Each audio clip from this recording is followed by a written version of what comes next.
Boa, galerinha, uma grande semana chegando, mais uma semana maravilhosa, e hoje eu vou estar aqui, tenho que entrar aqui para falar um pouco a respeito de Mateus 24, porque é uma calamidade terrível, cara. Como é péssimo ser crente, cara. Ser evangélico é uma tristeza. Não tem como explicar, entendeu? Como é péssimo o povo ser crente, religioso na sua natureza humana, cara. Porque a gente temos uma palavra tão perfeita, tão maravilhosa, levando nós para a segunda aliança de Cristo, que é a graça de Deus, a graça estabelecida. Remove-se o primeiro para estabelecer o segundo, a segunda aliança. É o que está escrito aos livros dos Hebreus. É só parar um pouco e entender sobre o que está escrito. Mas o povo não pode ver uma catástrofe natural. Nós estamos vivendo tempos que a população está crescendo e a população vai entrando e destruindo a natureza, e chega uma hora que a natureza recobra do que é dela, tá? Assim é em todos os países. A gente vai ver sempre fenômenos naturais acontecendo em vários países, aqui no Brasil, vários países. Sempre vai ser assim. O homem está ultrapassando os limites. Só que a natureza, Deus, a mãe natureza, ela está sempre cuidando do que é dela, para que nós possamos seguir o trajeto da vida, entendeu? Não tenham medo, não vai pelas pregações desses loucos pregadores que lê uma coisa sem entender, sem respeitar o tempo da escrita, o tempo da paroso, o tempo do acontecimento, e venha pregar o medo para vocês. O que se prega dentro das igrejas são o medo. Põe medo no coração de vocês, para que vocês fiquem lá presos e seja molestado, seja flagelado na mente de vocês, sabe? Ali acabam destruindo vocês mentalmente e pregam coisas sem sentido nenhum, sabe? Eu vou estar aqui porque colocaram lá um vídeo lá da catástrofe que aconteceu aí do sul, né? A catástrofe que está acontecendo aí nos países afora, e aí o povo fala: tá se cumprindo a palavra. Não está se cumprindo a palavra, meu irmão. Uma que, para começo de conversa, por que não está se cumprindo a palavra? Porque a palavra ela já foi cumprida no primeiro século. No século que Jesus falou que aconteceria. Foi o Jesus, aquele mentor, aquele que todo o povo cristão que acredita nas falas de Jesus, acredita. Foi ele o autor, e ele falou que não passaria aquele século antes que essas coisas acontecessem. Que coisa? As coisas que ele pregou. E hoje a gente tem que levar pelo fenômeno natural, mas na época de Jesus aqueles acontecimentos aconteceria para um certo povo, o povo judeu, o povo que matava os profetas de Deus, que Deus mandava para ajuntar os pintinhos debaixo das asas da galinha, da mãe, entendeu? Só que o povo ali, eles rejeitavam. Deus um dia mandou o seu filho para o que era seus, e os seus rejeitaram, e Cristo foi achado por aqueles que não eram dignos, que somos nós, o povo escolhido de antemão para ser povo exclusivamente de Deus. E hoje nós vivemos essa graça maravilhosa sobre a nossa vida. A gente não está aqui com medo, a gente não pode viver com medo das coisas de Deus, porque Deus já realizou e a graça dele está superabundando em todos a face do planeta. Mas quando Jesus pregava, tinha um povo específico, o povo da perdição, o povo que foi designado de antemão para ser o povo da perdição, que foi os judeus de antemão, e aqueles judeus que não acreditaram no Messias, que não acreditaram em Cristo, porque muitos dos irmãos judeus acreditaram, aceitaram Jesus Cristo, e ali eles viveram a graça eterna, porque quando Jesus pega, eles fugiram daquele lugar, e ali eles passaram com vida e já entraram no reino dos céus, entraram no reino de Deus. porque o reino de Deus ele foi a segunda aliança estabelecida na terra. Removeu-se o primeiro. Sabe o que era o primeiro? O primeiro foi a primeira aliança, a aliança de Moisés, o pacto de Moisés, o pacto judaico. E o pacto judaico não aperfeiçoava ninguém, mas Cristo, feito um único sacrifício, nos rendeu e nos aperfeiçoou eternamente. Em Cristo todas as coisas são novas. Em Cristo tudo se fez novo. E é o que nós estamos vivendo. Nós estamos de Cristo para cá, nenhuma condenação há para os filhos. Quem está em Cristo, que é da cruz para cá, não passará novamente juízo. Que juízo foi esse? O juízo que sucedeu na Judéia, que sucedeu na Jerusalém, causando a sua destruição, a destruição do templo, a matança dos primeiros irmãos ali primitivo, da igreja primitiva, que foram os discípulos de Jesus, os apóstolos de Paulo, né? Os seguidores de Paulo, os seguidores de Pedro, os seguidores de Tiago, e esse povo foi perseguido à morte. Lembra que Paulo ele era um fariseu, considerado, né, um judeu ali, considerado até mesmo fariseu, e ele, quando ele achava que eles estavam seguindo a Torá, as leis de Moisés, eles perseguiam aqueles que falavam das boas novas de Jesus. E ali Paulo, ele consentiu até na morte de Estevão, o primeiro irmão da igreja primitiva a ser morto ali foi Estevão. E Paulo consentiu na morte de Estevão, na qual Paulo se entristecia muito, porque Paulo começou a entender que Estevão foi um homem designado para pregar as boas novas do reino, e o juízo já estava em vigor naquela época. Quando matam Estevão, Estevão olha para o céu e vê o céu aberto e vê o trono posicionado, e Jesus ali já julgando a humanidade. É só fazer a leitura, meu irmão. Mas vamos estar tratando aqui de Mateus 24 aqui. Vamos entender de que geração, de que época que Jesus estava se tratando. O autor da vida, tá? Ele estava vivo. Ele estava vivo. Ó, não caiam nas falácias das igrejas, cara. Tá na Bíblia, mas eles não entendem, tá? Ó, quando Jesus ia saindo do templo, aproximaram-se dele os seus discípulos para lhe mostrarem as estruturas do templo. Jesus, porém, lhe disse: não vedes tudo isto? Em verdade vos digo, não ficará aqui pedra sobre pedra que não seja derrubado. Eu te pergunto hoje, vocês que estão pregando, né, por causa dessas catástrofes natural, a destruição e o juízo e o dia do Senhor, dia de vingança para os dias de hoje. Eu te pergunto, o templo, ele vai cair? O templo lá em Jerusalém, ele ainda está de pé? Esse templo aqui que Jesus está falando em Mateus 24 aqui, que vai cair, que cairia e caiu na sua geração, na sua época, está de pé hoje?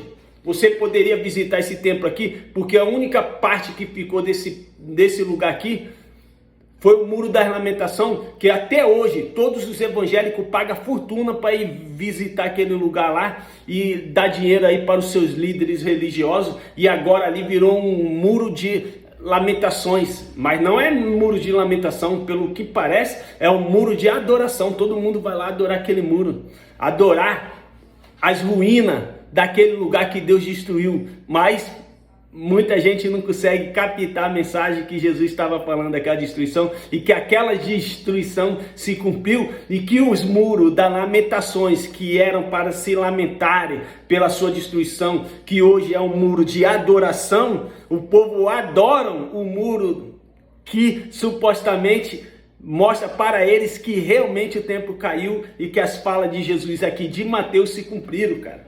Mas vamos estar continuando lendo aí, né? Ó, e estando assentado no Monte das Oliveiras, chegaram-se a ele quem?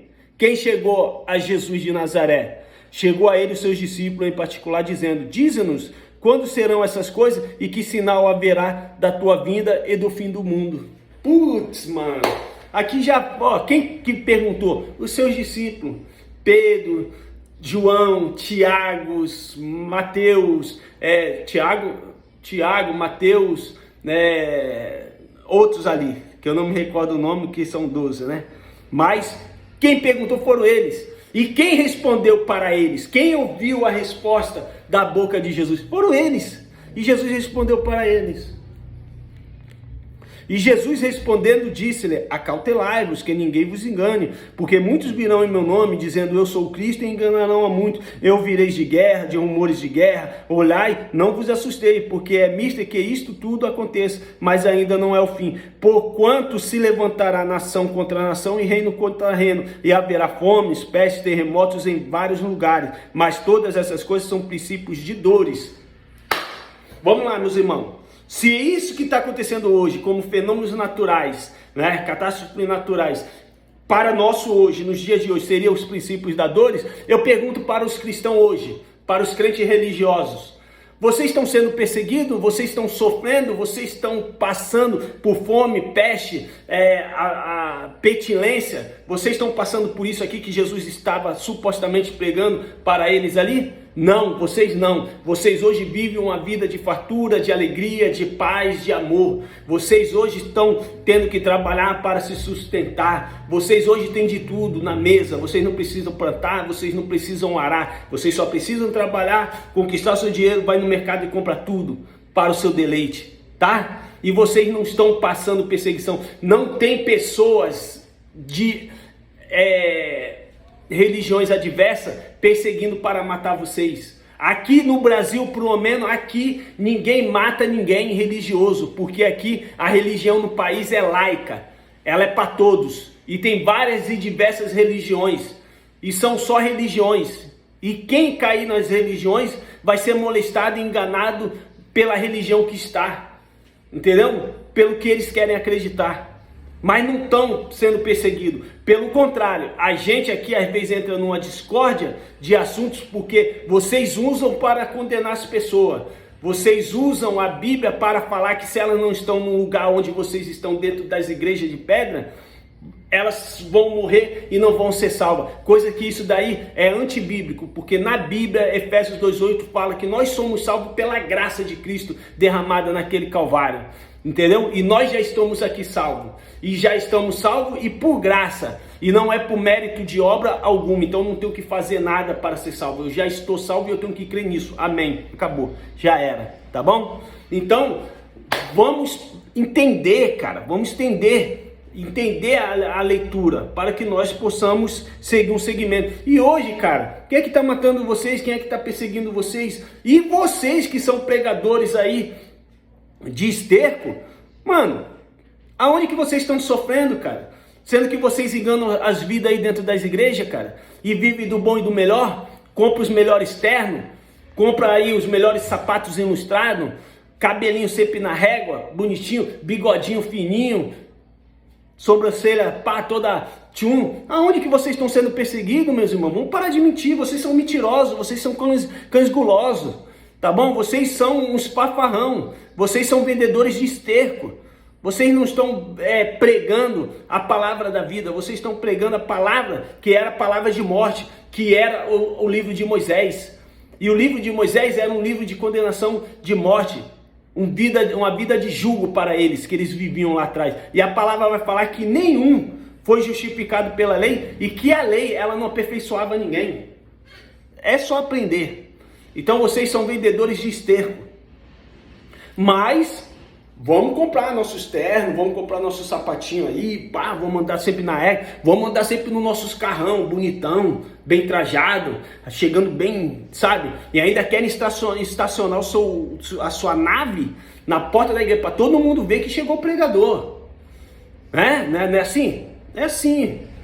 Só que lá atrás, os discípulos de Jesus falou o quê? Olha o que Jesus fala para eles, que eles iam ser mortos, eles iam ser perseguidos, eles iam ser torturados. E aí eu te pergunto, para os dias de hoje, eles estão vivos aqui? Para morrer nos dias de hoje? Para sofrer nos dias de hoje? Para ser açoitados nos dias de hoje? Não, já aconteceu, já morreram. Eu quero que vocês, pregadores aí, ó, de esterco, pastores de esterco aí, me prega aí aonde que está um discípulo de Jesus vivo aí, para ser perseguido hoje. Como se diz aqui na leitura da palavra, vocês são vendedores de esterco, cara. E ouvireis de guerra, de rumores de guerra. Olhai e não vos assustei, porque é misto que isto tudo aconteça, mas ainda não é o fim. Porquanto se levantará nação contra nação, reino contra reino, e haverá fomes, pestes, terremotos em vários lugares, mas todas essas coisas são princípios da dores. Então essas dores não é para nós, foram para eles, e eles viveram o princípio da dores. Então, vos hão de entregar para seres atormentado e matar-vos-ão, e sereis odiado de todas as nações por causa do meu nome. Vou até marcar aqui. Ó. E aí? Esses discípulos aqui não sofreram tudo isso? A gente lendo as histórias dos pais da igreja, sobre as histórias dos discípulos de Jesus, eles não foram perseguidos, meus irmãos? Eles não foram partidos ao meio? Estevão não foi apedrejado? Outros foram amarrados aos cavalos e partidos ao meio. Pedro foi torturado e crucificado de cabeça para baixo. Paulo, o pregador da graça, o pregador que se deveria pregar para o gentil, que é o povo estrangeiro que não faz parte da Judéia, de Jerusalém, de Israel. Então, para nós, quem prega é Paulo nas suas cartas paulinas. E aí aconteceu o que com ele? Perdeu a cabeça, meu irmão.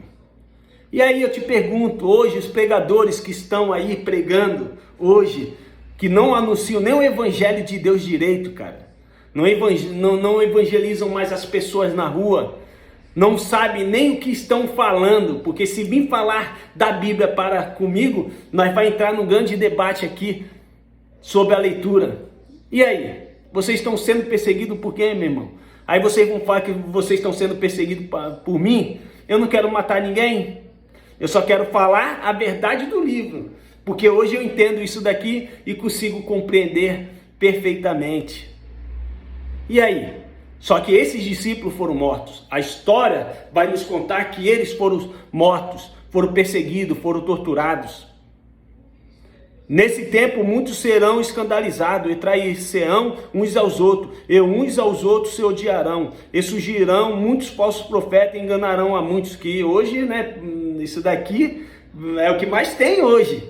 Poderia até se pregar essa parte aqui para os dias de hoje, mas não, naquela época já existia também pessoas profanando o evangelho de Cristo, na qual Paulo falava assim: é devido fazê-los calar, porque eles vêm persuadindo casas inteiras com seus ensinos errôneos. Paulo já batia de frente, tá, meus irmãos? Então isso aqui é palavras de luxo para mim, tá? E por se multiplicar a iniquidade, o amor de muitos se esfriará, mas aquele que perseverar até o fim será salvo. Perseverar até o fim no quê? A gente tem que entender que eles eram judeus e para os judeus foi dada a lei de Moisés. Enquanto o tabernáculo estava de pé, deveriam se seguir a lei de Moisés até o fim. E depois que o templo caísse, já não teria mais sumo sacerdote para julgar seus irmãos. E aí eles não iam ser mais mortos por traição, por adultério, por fornicação. Ninguém mais poderia apresentar o sumo sacerdote para poder julgar essas pessoas e condenar elas à morte. Porque o sumo sacerdote, na época de Tito Frávios, eles foram levados muitos dos seus filhos cativos, muitos foram mortos, muitos foram para o Hades, para o Sheol, para o Geena, e aonde ficaram ali seus corpos ali, na qual até as aves do céu vinham se fartar das suas carniças. E aí, esse povo que passou e acreditou no Messias, eles entraram para o reino do céu. E esses viveram o reino glorioso, porque o reino já estava estabelecido. Depois do tempo caído é o reino de Cristo. É o que nós vivemos hoje e nós já estamos em Cristo. Quando, pois, vides a abominação da desolação de que falou o profeta Daniel, está no lugar santo, quem lê entenda, que estava falando de Nero, de Roma, quando invadiu, né, o tabernáculo. E quem estiver sobre o telhado, não desça a tirar alguma coisa da sua casa. E quem estiver no campo, não volte atrás a buscar as suas vestes. Mas ai das grávidas e das que amamentarem naqueles dias. Cara, ai das grávidas. As grávidas comiam seus próprios filhos, porque a fome foi intensa naquele lugar. Para eles poderem combater contra Roma, durante vários períodos de anos, eles tiveram que saquear as casas das famílias e eles roubavam tudo, o pão, o trigo ali, para que os soldados pudessem sobreviver a cada dia na batalha. E ali os pessoal passavam por necessidade, passavam por fome. O livro de Flávio Josefo vai falar que uma mãe arranca o filho de colo, mata e cozinha para comer, meu irmão. Isso aqui é história, a gente tem que aprender as histórias. Agora vocês vão ficar aí colocando vídeo aí, querer falar de Mateus 24? Mateus 24 estava falando para eles naquela época. E orai para que a vossa fuga não aconteça no inverno e nem no sábado, porque haverá então grande aflição como nunca houve desde o princípio do mundo até agora, nem tampouco haverá outra. E se aqueles dias não fosse abreviado, nenhuma carne se salvaria, mas por causa dos escolhidos serão abreviados aqueles dias. Cara, se Deus não abreviasse aqueles dias, nem os judeus se salvaria. A palavra em Flávio Josefo vai contar que foi mais de 1.100.000 mortos de judeus mortos por Roma. A fuga aqui aconteceu o quê? Que no dia de sábado eles trancaram o portão. Então Roma, quando cerca a cidade, pegou todo mundo preso lá dentro, porque no dia do sábado não era considerado o dia do Senhor e ninguém podia entrar e sair de dentro da cidade. Aí Roma cerca, pega todo mundo de mão beijada. Foi um grande ato que Jesus pregou ali para aqueles dias, e foi um grande dia de tormenta, de aflição para aquele povo ali, e eles foram massacrados, e muitos foram mortos pelos próprios irmãos judeus lá dentro daquela cidade, porque ali se travou-se uma grande batalha também entre eles. E aí, nós poderíamos estar aqui lendo várias passagens aqui, ó. Várias passagens, mas vamos chegar até onde eu quero, porque já está passando de 20 minutos de vídeo e eu não quero alongar mais. Quem quiser leia lá, entenda. Mas quando chega em Mateus 24, 34, tá a cerejinha do bolo, meu irmão.